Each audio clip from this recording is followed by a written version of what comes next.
अस्सलाम वालेकुम मेरे दोस्तों। तो हाजिर हूँ एक नए व्लॉग के साथ। 14 अगस्त 2025 कराची की सड़कें और हम आपके साथ। अच्छा, तो इसकी स्टोरी ऐसी है कि घर में बैठे बोर हो रहे थे तो हमने सोचा चलो थोड़े बाजों की आवाज़ के अंदर इस दिन को एंजॉय किया जाए। वैसे अब ये 14 अगस्त जो दिन है ना, हमारा ये बाजा डे बन गया है। हर किसी के हाथ में बाजे थे और बाजा तो ऐसा लग रहा था कंपलसरी कोई इंस्ट्रूमेंट बन गया इस दिन के लिए। और लोग जो है बड़े जोशो खरोश से इस दिन को एंजॉय करते हैं। इतनी मुश्किलात, इतनी परेशानियां और पता नहीं क्या क्या मसाइल हैं हमारे मुल्क में, लेकिन इस कौम को बड़ा एक क्रेडिट जाता है इसका कि ये जो है हर मुश्किल मौके को भी इतना इंजॉयमेंट में बदल देते हैं। आप देखें कितना रश हो रहा था इस पूरे शहर के अंदर। लोग इतने खुश थे और इतना इंजॉयमेंट कि भाई पाकिस्तान आज आज़ाद हुआ था। वाकई यार ये जिंदा दिल कौम है। इस भाई की देखो पेट्रोल ख़त्म हो गया तो साइकिल चला रहे थे और बड़ा अच्छा दिन था आज का ना। बारिश हो रही थी। ये आया चुनरी का रोड है हमारे कराची का, ये बहुत ही अच्छा सजा हुआ था और ये जो है बड़ा ही खूबसूरत मंजर पेश कर रहा था ये रोड। मुख्तलिफ बैंक की ब्रांचें हैं यहाँ पर, मुख्तलिफ कॉर्पोरेट ऑफिस हैं यहाँ पर जो माशाल्लाह 14 अगस्त में बहुत ही खूबसूरत तरीके से सजते हैं। ये हमारा हबीब मेट्रो बैंक का ऑफिस है जो इसका हेड ऑफिस है। ये बहुत खूबसूरत तरीके से सजा हुआ था। ये है बैंक अल हबीब का ऑफिस, ये भी बहुत खूबसूरत अंदाज में सजा हुआ था।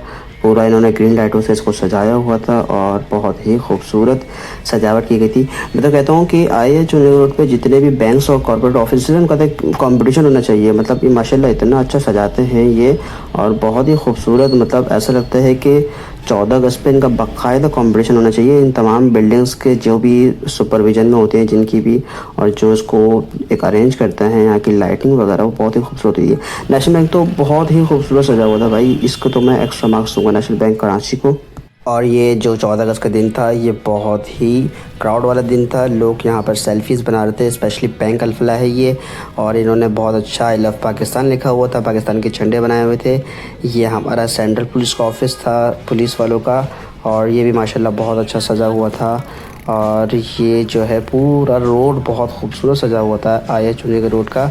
ये हमारा कराची पोर्ट ट्रस्ट से बहुत ही यूनिक ब्रिटिश दौर की बिल्डिंग है। आप देखें कितना ना प्यारा इसका जो है एक्सटीरियर बना हुआ है और पूरी बिल्डिंग बहुत खूबसूरत नज़र आती है और ये बहुत अच्छी सजी हुई थी। अभी तो खैर थोड़ा शाम का वक्त था तो जो है इसका इतना व्यू नहीं आ रहा था, वरना ये थोड़ी जैसे ये सूरज ढलता था उसके बाद जो है बहुत अच्छा लुक आता था। ये ग्रीन लाइट्स के साथ जो है बहुत खूबसूरत नज़र आ रही थी ये बिल्डिंग, और ये बहुत ही पुरानी और बहुत खूबसूरत बिल्डिंग है ब्रिटिश दौर की। ये बच्चा हमारा बाजा बजाते हुए फुल एंजॉय करते हुए, ये इसका एक दूसरा व्यू था जो हम लोग नेटी जेटी ब्रिज के ऊपर जा रहे थे। और अभी हम आपको दिखाते हैं कि हम नेटी जेटी ब्रिज के उस तरफ गए तो हमने कितना इस दिन को एंजॉय किया है। ये हमारा पूरा फ्लाईओवर आ गया, ये पीएनएससी की बिल्डिंग आ गई, ये नीचे जो है रेलवे ट्रैक है, और इसी के साथ पोर्ट ग्रैंड जो बहुत ही खूबसूरत है कराची का एक टूरिस्ट पॉइंट है हमारा, वो बना हुआ है। यहाँ पर हैवी ट्रैफिक की आमद रफ्त होती है और यहाँ पे माशाल्लाह हमारे पुलिस वाले जो वाइट वाले होते हैं वो भी आपको बड़े मिलेंगे। तो अगर आपके पास तमाम कागजात हैं तो आप बेशक इस रोड से गुजरें, वरना तो अवॉइड ही करें। और ये देखें आप कितनी आवाम यहाँ पर आई हुई थी। ये यहाँ पर ख़ुसूसी जो ब्रिज है यहाँ पर लोग आकर मछलियों को आटा वगैरह डालते हैं, और ये पुरानी रिवायत है यहाँ के लोगों की। और कुछ लोग जो है परिंदों को भी खाना खिला रहे होते हैं। तो ये परिंदों का आप देखें कि कितना ज़्यादा हुजूम है परिंदों का। मैं तो देख के परेशान हो गया था यहाँ पे क्या दावत हो रही है परिंदों की। और ये लोग जो है ये देखें, ये अम्मा बैठी हुई थी जो वो फ़िश का जो है वो पूरा एक आटा तो बना के बैठी हुई थी। ये नीचे फेरी चल रही थी और इसके रेट थोड़े से हाई थे, लेकिन ये पोर्ट ग्रैंड से आई थिंक चलती है और 500 रुपीज़ पर पर्सन इसका जो है वो रेट होता है। और ये मैंग्रोव्स घुमा के लाती है। ये पूरे मैंग्रोव्स के जंगलात बने हुए हैं नेटी जेटी ब्रिज के नीचे, जो बहुत ही खूबसूरत व्यू होता है। लेकिन यहाँ पे एक स्मेल है यार, और वो स्मेल जो है ना बड़ा डिस्टर्ब करती है। लेकिन ऑल ओवर जो है माशाल्लाह हवा वगैरह चलती है, बहुत ही मज़ेदार जगह है। बस यहाँ पे आप जो कुरान औराक वगैरह मत फेंकिएगा, क्योंकि मैंने पढ़ा था यहाँ पर कि ये पानी ठीक नहीं है। आई थिंक सूरज का पानी भी मिक्स होता है इसके अंदर। तो ये हमारी लोकल एक बोर्ड वाली जगह थी जहाँ से हमने अभी दिखाता हूँ कश्ती का सफ़र किया था। ये मैं जा रहा था, मुझे मैंग्रोव्स देखने थे तो मैंने बोला चलो कश्ती के सफ़र पे चलते हैं। तो भाई साहब मेरा एक दोस्त था वो तो गया नहीं और मुझे ही जाना पड़ा। ये अंकल अपने जुगाड़ बना रहे थे। ये इनकी बोट थी और इसके ऊपर चल के जाना था। मैंने बोला नीचे गई तो पानी में गए, तो इसके ऊपर मुझे बैठ के इंतज़ार करना पड़ा, क्योंकि दूसरी बोट थी वो ऐसी थी कि अल्लाह माफ़ी, मुझे डर लगा था। मैंने कहा इसी बोट के अंदर सफ़र करेंगे। तो हमारे सफ़र का आगाज़ होता है। 100 रुपये चाचा ने मुझसे लिए। ये हमारे दोस्त दूर खड़े हुए थे। ये हमारे जैक स्पैरो चाचा हैं जो अभी ये कश्ती को राइड करेंगे। और ये आवाम का हुजूम है, थोड़ी गंदगी नज़र आ रही होगी क्योंकि अक्सर यहाँ पर बोट जो है नहीं चलती हैं। ये आई थिंक 14 अगस्त के दिन ही बोट चली थी। ये सामने PNC की बिल्डिंग है और ये हमारे कैप्टन जैक स्पैरो आ गए जिन्होंने कश्ती को चलाना था। और अब हम ये रवा दवा हो गए मैंग्रोव्स की तरफ। ये बड़ा भाई अपॉर्चुनिटी थी मेरे लिए। मैंने गेन की, जाना था कभी दूर से देखते थे मैंग्रोव्स। मैंने बोला आज करीब से चलते हैं मैंग्रोव्स देखने। तो हम मैंग्रोव्स की तरफ रवा दवा हुए। बहुत ही मज़ेदार सफ़र था, ठंडी ठंडी हवाएं थी। 14 अगस्त के दिन अक्सर जो है ना कराची के अंदर जो है बारिश वाला मौसम हो रहा होता है। हल्की हल्की फुहार थी। मैंने बोला कश्ती भी ऐसी है कि अगर ज़्यादा बारिश हुई तो ऐसा ना हो कि काम ही उतर जाए पूरा। तो ये भी डर लग रहा था। बहरहाल आयतल कुर्सी पढ़ के बैठ गए कश्ती के अंदर और ये मैंग्रोव्स की तरफ हम लोग सफ़र कर रहे हैं। अभी आपको दिखाते हैं कि मैंग्रोव्स के जंगलात होते कैसा। मैंने एक्सपेक्ट किया था कि अंदर जो है कुछ परिंदे शरिंदे देखने को मिलेंगे, इतने ख़ास कुछ नज़र आया नहीं। लेकिन ये मैंग्रोव्स जो है वो झींगों की आमाज का होते हैं ये। तो झींगे यहाँ पर बहुत मिलते हैं और मछली वगैरह भी बहुत मिलती है। तो बहुत सारे लोग यहाँ पर अंदर जाके शिकार करते हैं झींगों का, केकड़ों का, और बहुत सारे लोग इसको खाते हैं झींगों को। तो यहाँ पर झींगे बहुत ज़्यादा मकदार में मिलते हैं।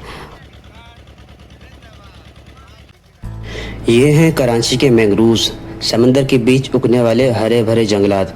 ये नज़र आते हैं खामोश, मगर इनकी कहानी गूंजती है हवा में, पानी में और हमारे कल में। और ये पौधे नहीं, ये ज़िंदगी के रखवाले हैं।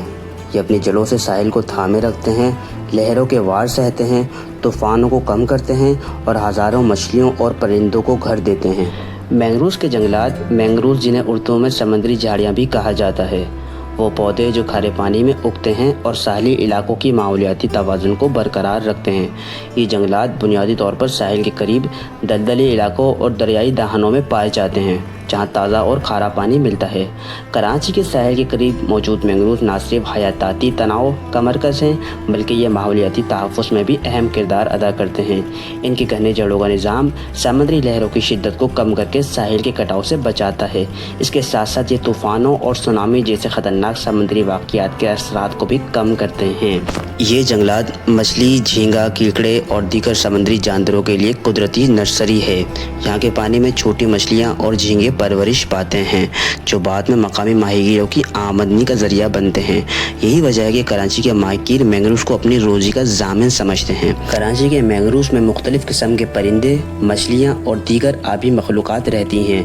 यहाँ फ्लेमिंगो, एग्रीड, किंगफिशर और समुद्री अकाब जैसा नायाब परिंदे देखे जा सकते हैं। इसके अलावा ये जंगलात मुख्तलिफ़ इक़साम के केकड़ों, झींगों और छोटी मछलियों के लिए बेहतरीन पनाहगाह है। क्या मैंग्रोव के जंगलात से हमें कोई माहौलियाती फ़वाइद भी हासिल होते हैं? जी हाँ, मैंग्रोव्स कार्बन को ज़ख़ीरा करने की हैरत अंगेज़ सलाहियत रखते हैं, जिससे आलमी हिद्दत ग्लोबल वार्मिंग के असरात को कम करने में मदद मिलती है। ऑक्सीजन पैदा करना, ये पौधे साहिली इलाकों में ऑक्सीजन की मकदार बढ़ाते हैं। इनकी जड़ें ज़मीन को थामे रखती हैं और कटाव को रोकती हैं। मैंग्रोव्स की मौजूदगी कराची में सदियों पुरानी है। माजी में ये शहर के साहिल के बड़े हिस्से पर फैले हुए थे, ख़ासतौर पर काइट बंदर, हॉक्स बे, मुबारक विलेज और सिंध के डेल्टा के करीब। माहिरीन के मुताबिक 20वीं सदी के आगाज़ में कराची और उसके मज़ाफ़ात में मैंग्रोव्स का रकबा बहुत वसी था, मगर बढ़ती हुई शहरी तोसी और सनती तरक्की ने उनकी तादाद में तेज़ी से कमी की है। आप इसके अलावा देखते होंगे कि कराची में मुख्तलिफ़ किस्म के तूफ़ान आते हैं पर वो टल जाते हैं, तो इसमें मैंग्रोव्स का बड़ा किरदार है। मैंग्रोव्स साहिली इलाकों को तूफ़ानी लहरों, सुनामी और समुद्री तुग़यानी से बचाते हैं।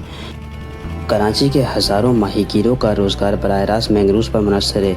ये जंगलात मछली और झींगे के अफज़ाइश के लिए कुदरती नर्सरी का किरदार अदा करते हैं, जो मकामी मार्केट और बरामदात दोनों के लिए अहम है।